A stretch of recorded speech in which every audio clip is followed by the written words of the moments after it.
புளி தண்ணியில்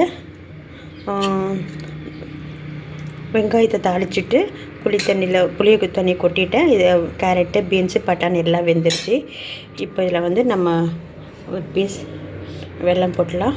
அப்புறம் இதை அரைச்சி வச்சுருக்கிறது இன்னும் கொஞ்சம் பேஸ்ட் அரைக்கணும். கொஞ்சம் தண்ணி விட்டு அரைச்சிடலாம். அரைச்சிட்டு அதில் கொட்டிடணும். அதுக்குள்ளே இது வெந்துடுச்சுன்னு பார்த்தா வெந்திருக்கு பாருங்கள். பருப்பு இது நான் சொன்ன மாதிரி பொங்கி வரல பாருங்கள். எண்ணெய் விட்டேன், ஒரு நல்லெண்ணெய் 2 ட்ராப்ஸ் எண்ணெய் விட்டதுனால பொங்கி வரல. இதை எடுத்துகிட்டு நல்லா மசிச்சுட்டு ரெடியாக வச்சுக்கலாம். அதுக்குள்ளே இதை அரைச்சிட்டு வந்து கொட்டிடுறேன். நான் நல்லா கொட்டிடுறேன். இதை அரைச்சிட்டு இந்த மசாலா அது இப்போ அது அரைச்சிட்டு வந்துட்டு குறைன்னு அரைக்கக்கூடாது, நைஸாக தான் அரைக்கணும். இதை இருக்குன்னு வெல்லம் போட்டிருக்கேன். இதையும் கொட்டிடுவோம்.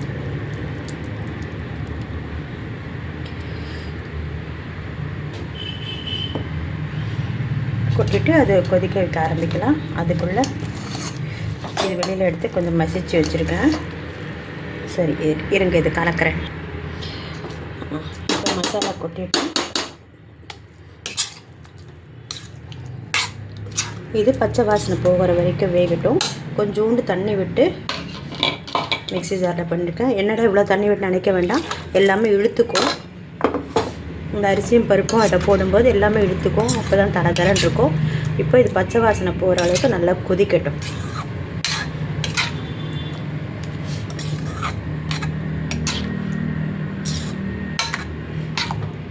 இந்த ஸ்டேஜில் கொஞ்சம் உப்பு பார்த்துக்கலாம். இப்போ கொதிக்கட்டும். இப்போ நல்லா கொதிக்குது. எல்லா பச்சை வாசனையெல்லாம் போயிடுச்சு. உப்பு பார்த்தாச்சு, கரெக்டாக இருக்குது. இப்போ நான் ஒரு இதை தூக்கி அதில் கொட்டலாம். ஆனால் இது கெட்டியாக இருக்கும் எப்போதுமே. இது அப்படியே கொட்டினா கட்டியாகிடும். நான் ஒரு சின்ன டிப் சொல்கிறேன்.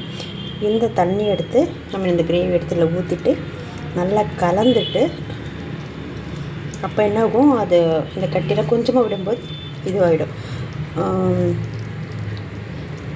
அந்த கட்டிலாம் உடஞ்சிடும். இவ்வளோ இதில் கொட்டினாக்கா உடையாது. நீங்கள் கலந்து காட்டு பாருங்க. விட்டுட்டு நான் கலந்தவொடனே கட்டியே இல்லை. இன்னும் கொஞ்சமாக விடும்போது நல்லா அது இதுவாகிடும். இப்போ தூக்கி இப்போ ஒரு கட்டியும் இருக்காது. மொத்தத்தில் கொட்டினாக்கா அது கட்டி அங்கங்கே நிற்கும். நம்ம உடச்சி விடணும், கஷ்டம், ரொம்ப லேட் ஆகும். இது ஒரு ஈஸியாக இருக்கும். இந்த அனுபவத்தில் கண்டுபிடிச்சது தான். இப்போ தூக்கி அதில் கொட்டிடலாம். இப்போ கொட்டிட்டேன். தனியாக இருக்குன்னு பார்க்க வேண்டாம், நல்லா இறுவிடும். ஆனால் கொஞ்சம் தளம் தான் இருக்கணும். அப்போ தான் பிசிபலாபாத் இந்த இதெல்லாம் இறுகிடும். ஏன்னா அரைச்சி விட்டுருக்கோம் இல்லைங்களா பருப்பு இதெல்லாம். அது தவிர அரிசி பருப்பு இதெல்லாம் ஒன்றா வெந்திருக்கிறதுனால எல்லாமே இறுகிடும். ஆனால் ரொம்ப இருக்காது, தளம் இருக்கும். இப்போ இதுக்கு மேலே அடுப்பு ஆஃப் பண்ணிட்டு கொத்தமல்லி தூவிட்டு நெய் விடலாம். நெய் கொஞ்சம் லேட்டாக தான் இருக்கும். அதுவும் வெண்ணெய் வச்சுருக்கேன். அது இதுவானதுக்கப்புறம் நெய்யானதுக்கப்புறம் தான் எடுத்து விட முடியும். இதை காய்ச்சிட்டோம். அதுக்கப்புறம் கடைசியாக கூட விட்டுக்கலாம், ஒன்றும் பிரச்சனை இல்லை. அப்படியே ஆஃப் பண்ணிட்டு கொத்தமல்லி மாத்திரம் கிட்ட போச்சு. இந்த கொத்தமல்லி பொடியாக நறுக்கி வச்சுருக்கேன்.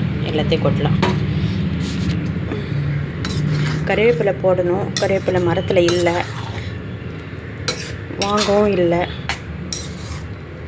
அவ்வளோதான் பாருங்கள், சாம்பார் சாதம் ரெடி. செம்ம வாசனையாக இருக்குது. நெய் போட்டால் சூப்பராக இருக்கும். இப்போ அடுப்பு ஆஃப் பண்ணிவிட்டேன்.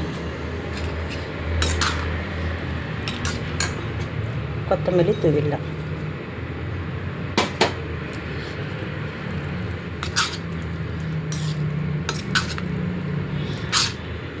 இன்னும் கூட கொத்தமல்லி வேணும்னு போட்டுக்கலாம். கடைசியாக நெய் விடும்போது கொஞ்சம் கொத்தமல்லி போட்டுட்டு அதுமாரி நெய் விட்டாக்கா சூடாக நெய் சூப்பராக இருக்கும். கடைசியாக பண்ணலாம் அதை. அவ்வளோதான், பிசிபலாபாத் ரெடி.